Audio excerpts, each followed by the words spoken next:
Bonjour à tous, moi c'est Ahmad et aujourd'hui je vais aborder le sujet sur les réseaux sociaux. Mais tout d'abord, il faudrait définir ce qu'est un réseau social. Donc, d'après de nombreux sociologues, c'est un ensemble d'identités sociales où des individus sont reliés entre eux par des liens d'interaction sociale. Il regroupe de nombreux internautes et leur permet de se créer une page personnelle afin de partager et d'échanger des informations comme des photos, des vidéos entre communautés d'amis et leur réseau de connaissances. Il y a beaucoup de réseaux différents comme Snapchat, Instagram, Twitter, Facebook, TikTok, WhatsApp, YouTube. Bon, il y a une infinité. Un réseau social n'a pas de frontières délimitées. Il peut être potentiellement infini, que ce soit négativement ou positivement.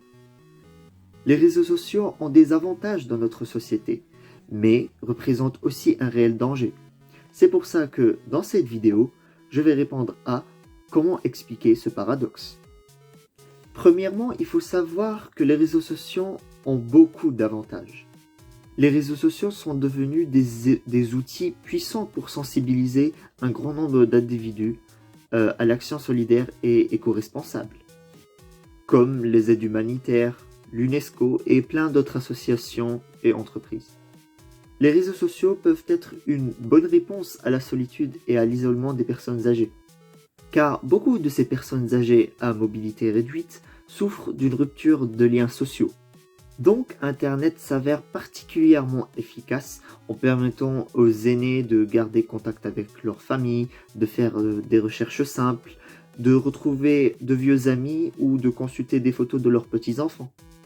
Les médias sociaux comme Facebook, Twitter ou Instagram nous permettent de rester au contact ou de reprendre contact avec des amis éloignés.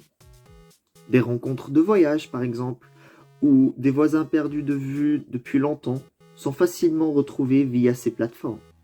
Avec l'arrivée massive des médias sociaux, nous avons un meilleur accès à l'information et la qualité est supérieure à ce que nous connaissons avant. Nous avons accès beaucoup plus facilement à toutes sortes de connaissances qui nous étaient difficiles d'acquérir il n'y a pas encore longtemps.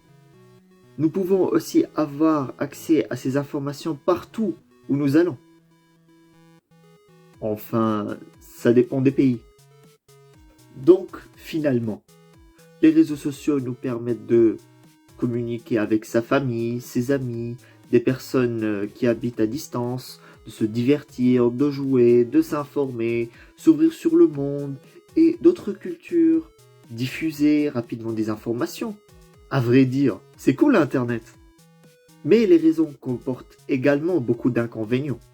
Les adolescents continuant à écrire des textos la nuit, après avoir fermé les lumières de leur chambre, enregistrent un sommeil de moins bonne qualité et de moins bonnes notes que ceux qui envoient des messages la lumière allumée. Car une fois les lumières éteintes, la lumière bleue émise par les téléphones intelligents et les tablettes s'intensifie, retardant donc l'hormone du sommeil. Cette lumière dérègle ainsi les cycles du sommeil et la qualité de ce dernier. Les médias sociaux nous incitent de plus en plus à être multitâches. Nous regardons souvent notre compte Facebook lorsqu'on travaille sur autre chose. On pourrait croire que cela nous permettrait d'accomplir deux choses en même temps. Eh bien non. Même au contraire, notre concentration diminue et notre rythme de productivité baisse. La dépression guette les jeunes connectés 24 heures sur 24 sur les réseaux sociaux, parce qu'ils se soumettent à une pression folle afin d'être connectés à 100% de leur temps en ligne sur les réseaux sociaux. Nos adolescents risquent la dépression, les crises d'angoisse et l'insomnie. Or, cette dépendance a des répercussions sur leur santé. Le cyberharcèlement est l'un des pires effets négatifs des médias sociaux sur les gens. C'est un problème qu'il ne faut pas prendre à la légère, car il peut avoir de graves conséquences. En effet, le cyberharcèlement peut revêtir plusieurs formes comme la création de faux profils, l'usurpation d'identité, la diffusion de rumeurs infondées, ou encore l'envoi de messages d'insultes. Ces agressions répétées sur le long terme peuvent prendre des proportions importantes et impacter directement la vie des victimes. Les adolescents sont tout particulièrement touchés par ce phénomène. Avec nos appareils mobiles, les médias sociaux sont désormais accessibles de partout. Il est donc très facile de vivre dans le virtuel et de ne pas vivre tout à fait au moment présent. Les soupers entre amis ou les rencontres familiales, par exemple, sont souvent altérés par les gens qui sont connectés à leur compte, par exemple Snapchat, au lieu de profiter de ces moments-ci.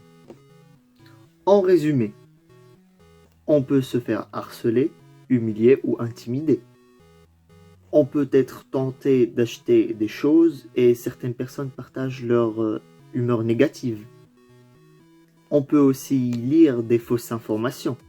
Nos données personnelles ne sont pas réellement protégées. Ça fait quand même beaucoup. En conclusion, on constate que les réseaux sociaux prennent une grande place dans la vie quotidienne. En effet, nous pouvons voir que les réseaux sociaux possèdent de nombreux avantages, notamment pour le plan social et professionnel de ses utilisateurs, mais aussi des dangers non négligeables. Il est facile d'être victime de vol d'identité, de cyberharcèlement ou de cyberdépendance. Ces dangers arrivent tous les jours au quotidien, sans nous en rendre compte. Cela dit, pour y remédier, différents moyens sont mis en place, tels que les interventions dans les établissements scolaires ou des associations qui écoutent les jeunes. C'est pour cela qu'il faut prendre conscience des risques qu'encourt un internaute en utilisant les réseaux sociaux. Voilà! J'espère que la vidéo vous aura plu et n'oubliez pas de limiter votre temps devant les écrans, c'est pour votre bien.